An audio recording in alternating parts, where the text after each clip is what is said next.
ब्राह्मण किसे कहेंगे? ब्राह्मण उसे कहेंगे जो मन वचन कर्म में एक हो। ब्रह्म डायरेक्ट ब्रह्म से पैदा होता है। ब्रह्म जो है ना, शक्ति, अदृश्य शक्ति, वो न स्त्री है न पुरुष है, लेकिन वो कार्य दोनों में करता है। ये सभी लोग ध्यान दे लें, स्त्री में भी और पुरुष में भी। ज्यादा कार्य इस धरती पर माँ जो है ना, माँ मुकर्रर रथ माँ का स्त्री रूप है, और माँ प्रैक्टिकल जीवन में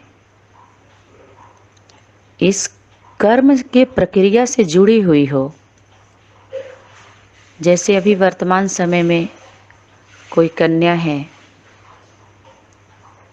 वो गृहस्थी के कितना अनुभव है उनके पास, ऊपर ऊपर का ही होगा, लेकिन बोध नहीं है। वर्तमान समय दिखा रहे हैं कि उनके रथ में शिव बाप आकर के वाणी चला रहे हैं। ऐसा नहीं है, नहीं है, नहीं है, नहीं है। चला लो, कितना दिन कितनी भेड़ियों की भीड़ इकट्ठा कर लो, मतलब ही नहीं उठता है। वो भी फरिश्ते जो किसी से रिश्ता नहीं रखते हैं सब, और व्यंगात्मक चलता है, इशारा मिलता है सबको, डंडा मारते हैं। डंडा है, सब में डंडा। ध्यान से सुनिए, एक उनके द्वारा जो भी क्लास है, वाणी है, जो भी है, पहली बात तो मुरली उसे नहीं कहेंगे, न मुरली है, न मुरली उस तरह की होती है। सबके लिए मुरली होती नहीं है। दृष्टांत देख लीजिए, कितनी है गोपियां जो अपने शुद्ध बुद्ध को खो गई थी। सभी हैं क्या? और उतना ही गोप है बस। तो इस संदेश वाहक देवदूत और कुछ भूत भी इशारा करते हैं, बंधक बनाते हैं, क्योंकि वो आत्माएं उसी योग्य होती हैं। अंदर एक बाहर दूसरी होती हैं। उनकी लाइन क्लियर नहीं होती है, क्योंकि वो खुद क्लियर नहीं होती हैं। खुद से ही क्लियर नहीं है। क्लीन नहीं है तो क्लियर कैसे होगा?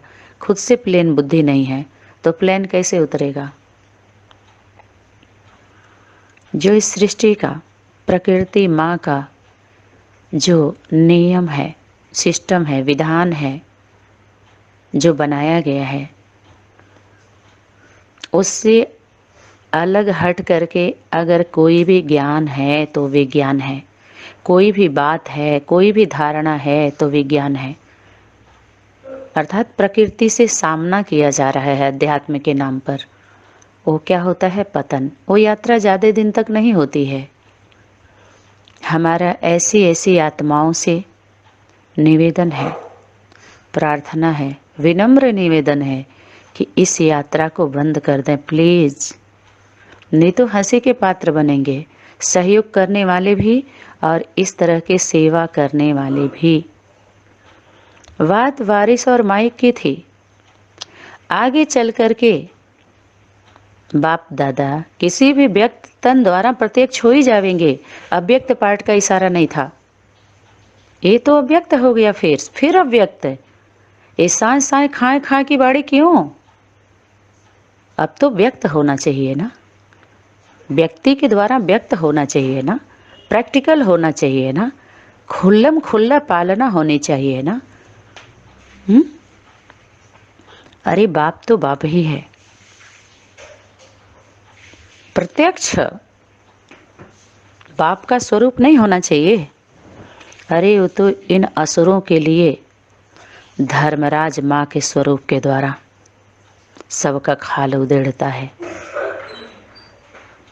और बाप भी सहयोग, ब्रह्मा बाप भी धर्मराज का क्या करेगा? सहयोग, राइट हैंड है वो।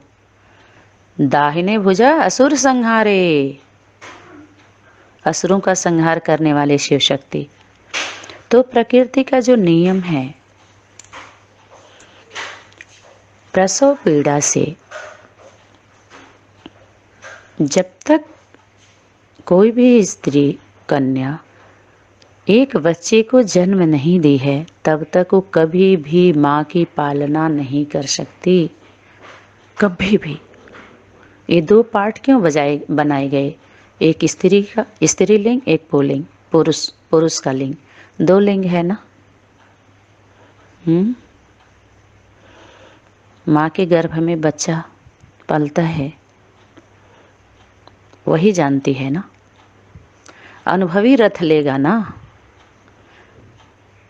एक अनुभवी है और एक का अनुभव, दो ही हैं, अनुभवी अनुभव। एक का अनुभव है माँ का, जो अनुभवी है बाप, उसके द्वारा उसका बोध होता है उसको, क्योंकि माँ जड़ बुद्धि होती है, स्मृति नहीं होती है। जब स्मृति आती है तभी तो विकराल रूप धारण करती है, स्मृति सुसमर्थी। अनुभवी रथ का मतलब अनुभवी स्वरूप, एक एक शब्द का बोध हो, प्रैक्टिकल बोध, शब्दों तक नहीं हो। जो जन्म लिया है अभी दिया नहीं है, उस प्रक्रिया से गुजरा ही नहीं, उसको पता ही नहीं है। दो आत्माओं का प्रैक्टिकल मिलन, कंबाइंड स्वरूप हुआ नहीं स्त्री पुरुष का, रथ का। वास्तव में जो माँ है, माइक इस सृष्टि मंच पर मुकर्रर रथ सतगुरु, सत्य गुरु है वो। गीता पाठशाला में गुरुकुल, गीता ज्ञानदाता, गीता पति भगवान, गीता का जो पति है, इस समय वो भी मौन है। वर्तमान समय जरूरत है गीता माता की, क्योंकि गीता पर ही इतनी टीकाएं हुई हैं। जाहिर सी बात है, ये झगड़ा समाप्त ही तब होगा जब गीता आएगी पर्दे पर, स्टेज पर। उसको दुनिया बना करके स्टेज नहीं दी है, वो तो अपने बन गए गीता पति भगवान, गीता माता बन के, गीता के बच्चे बन के बन गए ना सारे। वो उनका है क्या, स्टेज, मंच, तख्त, सीट। वो तो धरती पर बैठी है, जमीन पर, धरती की है ना, धरती की। उसको सीट कहाँ है, उसका स्थान कहाँ है?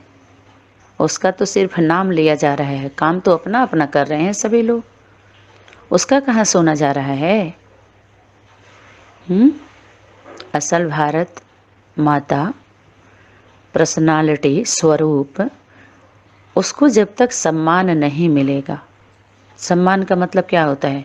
ऐसे नहीं है कुर्सी पे बैठा के माला चढ़ा दो, फूल चढ़ा दो, आरती का दो, वंदना नहीं, उसका अधिकार देना। सम्मान का मतलब, नारी सम्मान का मतलब है उसका अधिकार दो, उसका जो अधिकार है। समझ में आया कि नहीं आया? नारी सम्मान का मतलब क्या है? उसका अधिकार, समान अधिकार दो, आधा आधा, 50-50 करो। हुआ? नहीं हुआ, न हो रहा है। दूसरी तीसरी विधि अपना रहे हैं सभी लोग। अब विधि किसकी चलेगी? जिसकी धरती है। अरे उसके एरिया में हो, अपनी एरिया बना करके अपना नाम लिखवा लिए हो, है? संकल्प करो प्रैक्टिकली। सब कुछ तेरा, तेरा तुझको अर्पण। कौन करेगा अर्पण? धरती माता की, अधिकार माँ का है। बच्चे हैं जो माँ बन के बैठ गए, बाप बन के बैठ गए, जो बच्चे हैं यहाँ पर, जो भी हैं वरिष्ठ हैं, अपने संगठन में हैं, अपने एरिया में है, अपने जिला बस्ती में हैं। यहाँ पर वरिष्ठ कनिष्ठ की बात नहीं है, यहाँ पर बात एक निष्ठ की है, एक और एकता की है, अनेकता की नहीं है। जिस संगठन से, जिन संगठनों से ऐसी ऐसी आत्माएं निकाल दी गई, निष्कासित हो गई, या ऐसा उनके साथ व्यवहार हुआ कि वो किनारे होने के लिए मजबूर हो गई, आज हमारे संगठन के बीच में हैं, हमारे संबंध में भी हैं और संपर्क में भी हैं। जिनका भी संबंध संपर्क ग्रुप में नहीं है, उनको नहीं ऐड किया गया है। कोई ज़रूरत नहीं है इस पढ़ाई में लड़ने भिड़ने के लिए, सड़ने के लिए।